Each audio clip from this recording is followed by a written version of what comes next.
ये खबरें इसलिए लॉन्च की जाती है ना कि इस वक्त जो कुछ हो रहा है इमरान खान को लचक दिखानी चाहिए। कभी ये सवाल पाकिस्तान की एस्टेब्लिशमेंट से नहीं हुआ कि सरकार एक कदम आप भी पीछे हटें, पाकिस्तान के लिए पीछे हटें, पाकिस्तान की आवाम के लिए पीछे हटें, लेकिन सारे बीरबल इकट्ठे होकर इमरान खान को समझाने लगे हुए हैं कि खान साहब आप मान जाएं और उनकी बात के आगे जो है वो सर झुका दें। बैरिस्टर गौहर से जब राब्ता हुआ इस खबर के मुताबिक वो ये कहते हैं कि पार्टी अपने इत्तेहादियों से मुख्तलिफ ऑप्शन पर बात कर रही है, ताहम उन्होंने कहा कि वो मीडिया को इस बातचीत की तफसीलात नहीं बता सकते। सर आप वैसे भी कुछ नहीं बताते,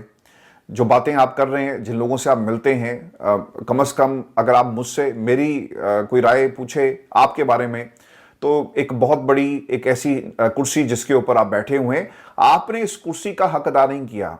आपको पाकिस्तान तहरीक इंसाफ को वहां पर ले जाना चाहिए था जहां पर इमरान खान चाहते हैं, लेकिन अनफॉर्चुनेटली आप ना पार्टी को कंट्रोल कर सके, ना पार्टी के बयानी को, और इमरान खान के बयानी का वजन भी आप उठा नहीं सके।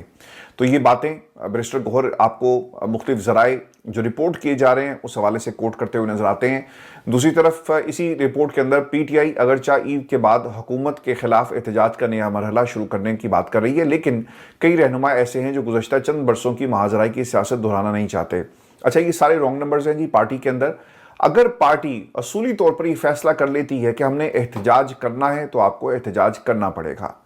अगर आप ये समझते हैं कि आपकी सोच इमरान खान की सोच से ज़्यादा अहम है तो आप जाकर एक नई पार्टी बना लें।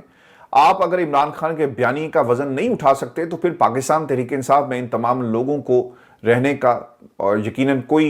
इसका जवाब नहीं रहता। और यही वो लोग हैं जो ज़राए से रिपोर्ट्स मुख्तलिफ सहाफ़ियों को देते हैं कि जनाब हम तो नहीं चाहते कि महाजराई हो। भाई महाजराई का मामला नहीं है, एहतजाज करना आपका हक है, लेकिन इस हक से आपको महरूम किया जा रहा है। इस खबर के अंदर ये भी एक प्रपोजल दी जा रही है, ये खबर कम प्रपोजल ज़्यादा है, ऑप्शन ज़्यादा जो रखे जा रहे हैं खबरों के ज़रिए, कि अगर इमरान खान सख्त बयाना से गुरेज करें और पीटीआई के सोशल मीडिया को पार्टी और मिलिट्री एस्टेब्लिशमेंट के दरमियान आग भड़काने से रोक दिया जाए तो पार्टी के लिए हालात बेहतर हो सकते हैं। भाईजान इसका मतलब ये हुआ कि हालात कोई कंट्रोल करे, आप मान रहे हैं, और पाकिस्तान में इमरान खान के ऊपर जितने भी मुकदमात बने ये सब झूठे थे।